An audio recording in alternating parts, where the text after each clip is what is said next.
ನಮಸ್ಕಾರ, ಎಲ್ಲರಿಗೂ ಭಾವಾಂಜನಿ ಕಿಚನ್ಗೆ ಸ್ವಾಗತ. ಇವತ್ತಿನ ರೆಸಿಪಿ ಮಲ್ಟಿಗ್ರೇನ್ ದೋಸೆ ಅಥವಾ ಕಾಳು ದೋಸೆ. ಕಾಳು ದೋಸೆ ಮಾಡೋಕ್ಕೆ ಬೇಕಾಗಿರೋ ಇಂಗ್ರೀಡಿಯೆಂಟ್ಸು ಇಲ್ಲಿ ನಾನು 1.5 ಲೋಟ ಅಕ್ಕಿ ತೊಗೊಂಡಿದ್ದೀನಿ. ಇದು ದೋಸೆ ಅಕ್ಕಿ. 1.5 ಲೋಟ ತೊಗೊಂಡು ಇದಕ್ಕೆ ನೀರು ಹಾಕಿ ಚೆನ್ನಾಗಿ ತೊಳೆದು ಅದನ್ನು ಓವರ್ನೈಟು ನೀರಲ್ಲೇ ನೆನೆಸ್ಕೊತೀನಿ.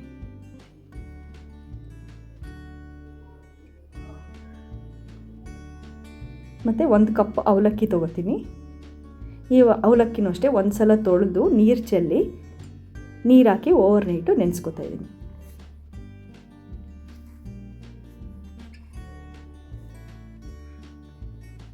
ಮತ್ತು ಇಲ್ಲಿ ಎಲ್ಲ ಥರ ಕಾಳುಗಳನ್ನೂ ತೊಗೋತೀನಿ. ಇಲ್ಲಿ ಉದ್ದಿನ ಕಾಳು ತೊಗೋತಾ ಇದ್ದೀನಿ 4 table spoon.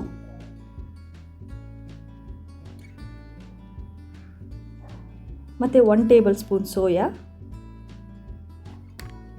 1 table spoon rajma,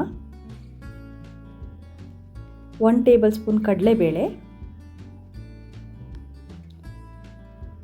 1 table spoon ತೊಗರಿಬೇಳೆ, 1 ಟೇಬಲ್ ಸ್ಪೂನ್ ಹೆಸರು ಕಾಳು, 1 ಟೇಬಲ್ ಸ್ಪೂನ್ ಕಡಲೆಕಾಯಿ.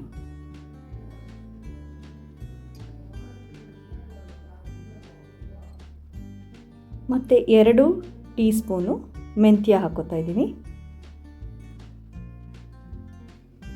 ಈ ಎಲ್ಲ ಕಾಳುಗಳನ್ನು ಅಷ್ಟೇ ಚೆನ್ನಾಗಿ ತೊಳೆದು ಒಂದು ಸಲ ನೀರು ಹಾಕಿ ನೆನೆಸಿಟ್ಕೋಬೇಕು. ಇದನ್ನು ಓವರ್ನೈಟ್ ನೆನೆಸಿಡಬೇಕು. ಮತ್ತು ನಾನಿಲ್ಲಿ 1 ಕಪ್ ರಾಗಿ ತೊಗೋತಾ ಇದ್ದೀನಿ, ರಾಗಿ ಹಿಟ್ಟು. ಈ ರಾಗಿ ಹಿಟ್ಟನ್ನು ಕೂಡ ಒಂದು ಬೌಲ್ಗೆ ಹಾಕಿ ಓವರ್ನೈಟು ನೀರು ಹಾಕಿ ನೆನೆಸಿಡಬೇಕು. ಸೊ ಈಗ ನೆನೆಸಿಡೋದ್ರಿಂದ ಇದು ಫರ್ಮೆಂಟ್ ಆಗುತ್ತೆ, ಹುಳಿ ಬಂದಿರುತ್ತೆ. ಸೊ ನೀವು ಅಕ್ಕಿ ಹಿಟ್ಟನ್ನ ರುಬ್ಬಿ ಜಾಸ್ತಿ ಹೊತ್ತಿಡೋ ನೆಸೆಸಿಟಿ ಇಲ್ಲ. ನೀವು ರಾತ್ರಿ ನೆನೆಸಿ ಬೆಳಗ್ಗೆ ಎದ್ದು ದೋಸೆ ಮಾಡ್ಕೋಬೋದು.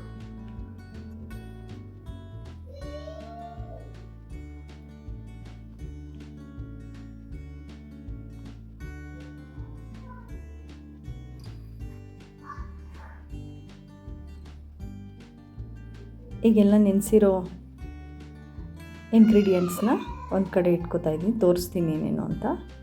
ಅಕ್ಕಿ ನೆನೆಸ್ಕೊಂಡಿರೋದು, ಕಾಳುಗಳು, ಅವಲಕ್ಕಿ, ರಾಗಿ ಹಿಟ್ಟು, ಇದೆಲ್ಲನೂ ಓವರ್ನೈಟ್ ಬಿಟ್ಬಿಡಬೇಕು. ಬೆಳಗ್ಗೆ ಎದ್ದು ನೀವು ರುಬ್ಕೋಬೋದು. ಇದನ್ನ ದೋಸೆ ಹಾಕೋಕ್ಕೆ ಒಂದು ಅರ್ಧ ಗಂಟೆ ಮುಂಚೆ ಎಲ್ಲ ಮಿಕ್ಸ್ ಮಾಡಿ ಅಕ್ಕಿ ಎಲ್ಲ ರುಬ್ಬಿಟ್ಕೊಂಡು ಈ ನೆನೆಸಿಟ್ಕೊಂಡಿರೋ ರಾಗಿ ಹಿಟ್ಟನ್ನು ಮಿಕ್ಸ್ ಮಾಡಿ ಇಟ್ಕೊಂಡಿದ್ದೀನಿ.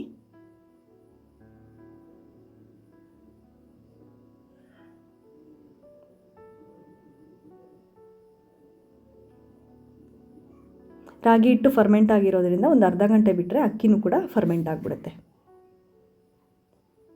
ಈಗ ಚಟ್ನಿ ಮಾಡ್ಕೊಳ್ಳೋಕ್ಕೆ 1 ಕಪ್ಪು ಕಡಲೆನ ಸ್ವಲ್ಪ ಬಿಸಿ ಮಾಡ್ಕೋತೀನಿ. ನೀವು ಹಸಿದು ಹಾಕೋಕ್ಕಿಂತ ಹುರಿದು ಹಾಕಿದ್ರೆ ತುಂಬ ಚೆನ್ನಾಗಿ ಬರುತ್ತೆ ಟೇಸ್ಟು. ಇಲ್ಲಿ ಒಂದು ಸ್ವಲ್ಪ ಎಣ್ಣೆ ಹಾಕ್ಬಿಟ್ಟು, ನಾನಿಲ್ಲಿ ಕೊಬ್ಬರಿ ಎಣ್ಣೆ ಯೂಸ್ ಮಾಡ್ತಿದ್ದೀನಿ. ಬೆಳ್ಳುಳ್ಳಿ ಹಾಕಬೇಕು, ಒಂದು 6ರಿಂದ 7, ಒಂದು ಸ್ವಲ್ಪ ಹುಣಸೆ ಹಣ್ಣು, ಕರಿಬೇವು, 3 ಖಾರ ಮೆಣಸು ಮತ್ತು 3 ಬ್ಯಾಡಿಗೆ ಮೆಣಸು, ಇದನ್ನು ಹಾಕಿ ಸ್ವಲ್ಪ ಹುರ್ಕೋಬೇಕು. ಮತ್ತು ಇಲ್ಲಿ ತೆಂಗಿನ ತುರಿ ಹಾಕೋತಾ ಇದ್ದೀನಿ. ತೆಂಗಿನ ತುರಿ ಹಾಕ್ಕೊಂಡು ಸ್ವಲ್ಪ ಬಿಸಿ ಮಾಡ್ಕೋಬೇಕಷ್ಟೇ.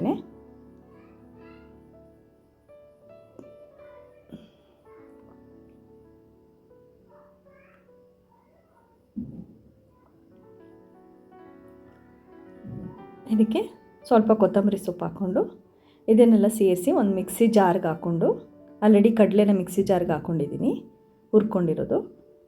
ಈಗ ಹುರಿದಿರೋ ಮಸಾಲೆ ಎಲ್ಲ ಹಾಕಿ ಚಟ್ನಿಗೆ ರುಬ್ಕೋಬೇಕು. ನೀವು ಚಟ್ನಿಗೆ ಒಗ್ಗರಣೆ ಬೇಕು ಅಂದವರು ಒಂದು ಬೌಲ್ಗೆ ಒಂದು ಸ್ವಲ್ಪ ಎಣ್ಣೆ ಹಾಕಿ ಒಗ್ಗರಣೆ ಹಾಕ್ಕೋಬೋದು.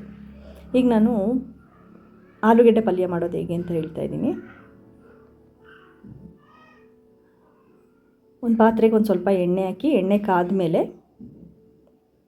ಸ್ವಲ್ಪ ಸಾಸಿವೆ ಹಾಕಬೇಕು.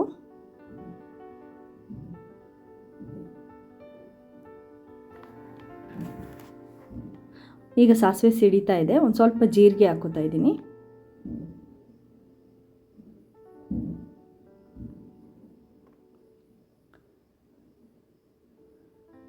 ಈಗ ಒಂದು 4-5 ಹಸಿಮೆಣಸಿನ್ಕಾಯಿ, ಕಟ್ ಮಾಡಿ ಇಟ್ಕೊಂಡಿರೋ ಈರುಳ್ಳಿ, ಒಂದು ಮೀಡಿಯಮ್ ಸೈಜ್ ಈರುಳ್ಳಿ, ಒಂದು ಸ್ವಲ್ಪ ಕರಿಬೇವು ಸೊಪ್ಪು ಇದೆಲ್ಲ ಹಾಕಿ ಸ್ವಲ್ಪ ಬ್ರೌನಿಷ್ ಆಗೋ ಥರ ಹುರ್ಕೋಬೇಕು.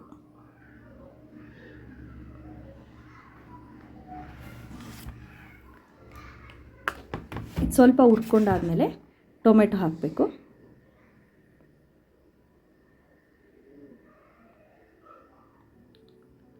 ಟೊಮೆಟೊ ಹಾಕಿ ಸ್ವಲ್ಪ ಅರಿಶಿನ ಪುಡಿ ಹಾಕ್ತಾಯಿದ್ದೀನಿ ನಾನು. ನಿಮಗೆ ರುಚಿಗೆ ತಕ್ಕಷ್ಟು ಉಪ್ಪು ಒಂದು ಸ್ವಲ್ಪ ಎಲ್ಲ ಹಾಕಿ ಕಲಿಸ್ಕೊಂಡು ಒಂದು ಸ್ವಲ್ಪ ನೀರು ಹಾಕಿ ಅದು ಟೊಮೆಟೊ ಎಲ್ಲ ಬೇಯೋ ತನಕ ಬಿಟ್ಬಿಡ್ಬೇಕು. ಹಾಗೆಯೇ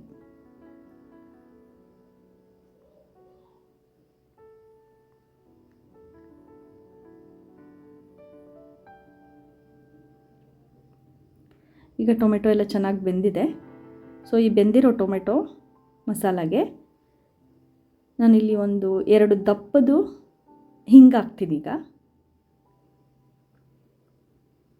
2 ದಪ್ಪದ ಬೇಯಿಸಿಟ್ಕೊಂಡಿರೋ ಆಲೂಗೆಡ್ಡೆನ ಚೆನ್ನಾಗಿ ಮ್ಯಾಶ್ ಮಾಡಿ ಇಟ್ಕೊಂಡಿದ್ದೀನಿ. ಇಲ್ಲಿ ಮ್ಯಾಶ್ ಮಾಡಿ ಇಟ್ಕೊಂಡಿರೋ ಆಲೂಗೆಡ್ಡೆನ ಅದಕ್ಕೆ ಹಾಕಿ ಚೆನ್ನಾಗಿ ಮಿಕ್ಸ್ ಮಾಡ್ಕೊತಾ ಇದ್ದೀನಿ. ಸ್ವಲ್ಪ ನೀರು ಹಾಕೋತೀನಿ. ಯೂಶ್ವಲಾಗಿ ಟೊಮೆಟೊ ಹಾಕೋದಿಲ್ಲ, ಟೊಮೆಟೊ ಹಾಕಿ ನೋಡಿ, ತುಂಬ ಟೇಸ್ಟ್ ತುಂಬ ಚೆನ್ನಾಗಿರುತ್ತೆ.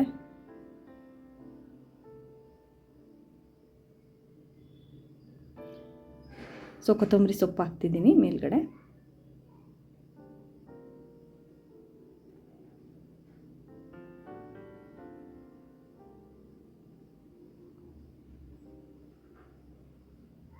ಈಗ ಇಲ್ಲಿ ಒಗ್ಗರಣೆ ಹಾಕ್ಕೊಂಡಿದ್ದೀನಿ ಚಟ್ನಿಗೆ. ಆ ಒಗ್ಗರಣೆಗೆ ಚಟ್ನಿನ ಮಿಕ್ಸ್ ಮಾಡ್ಕೊತಾ ಇದ್ದೀನಿ.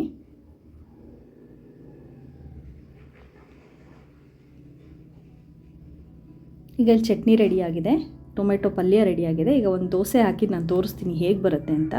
ಒಂದು ಕಾದಿರೋ ದೋಸೆ ಪ್ಯಾನ್ಗೆ ತವಾಗೆ ಒಂದು ಸ್ವಲ್ಪ ಈರುಳ್ಳಿನ ಉಜ್ಕೋತಾ ಇದ್ದೀನಿ. ಯಾಕಂದರೆ ದೋಸೆ ಅಂಟ್ಕೊಳ್ಳೋದಿಲ್ಲ ಈರುಳ್ಳಿ ಉಜ್ಜಿಟ್ಕೊಂಡ್ರೆ. ನೋಡಿ, ನಾನಿಲ್ಲಿ ಯಾವುದೇ ರೀತಿ ಸೋಡಾ ಹಾಕಿಲ್ಲ, ಬಟ್ ಅಂತೂ ದೋಸೆ ನೋಡಿ ಎಷ್ಟು ಚೆನ್ನಾಗಿ ಬರ್ತಿದೆ ಅಂತ. ಇದು ಬೇಸಿಗೆಗಾಲ ಆಗಿರೋದ್ರಿಂದ ತುಂಬ ಚೆನ್ನಾಗಿ ಫರ್ಮೆಂಟ್ ಆಗುತ್ತೆ ಬೇಗನೆ. ಚಳಿಗಾಲ ಇದ್ದಾಗ ನೀವು ಸ್ವಲ್ಪ ಬೇಗನೆ ರಾಗಿ ಹಿಟ್ಟನ್ನ ಕಲಸಿಟ್ಕೋಬೇಕು. ಇದು ನಾನು ನೈಟ್ 10 ಗಂಟೆಗೆ ಕಲಸಿರೋ ರಾಗಿ ಹಿಟ್ಟು. ನೀವು ಒಂದು 6 ಗಂಟೆಗೆ ಕಲಸಿಟ್ಕೊಂಡ್ರೆ ಚಳಿಗಾಲದಲ್ಲಿ ಸ್ವಲ್ಪ ಚೆನ್ನಾಗಿ ಫರ್ಮೆಂಟ್ ಆಗುತ್ತೆ.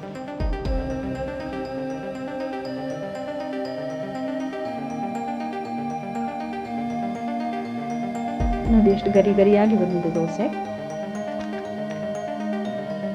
ನೀವು ಮನೇಲಿ ಮಾಡಿ ಹೇಗಿದೆ ಅಂತ ಟೇಸ್ಟು ಕಮೆಂಟ್ ಮಾಡಿ. Thank you.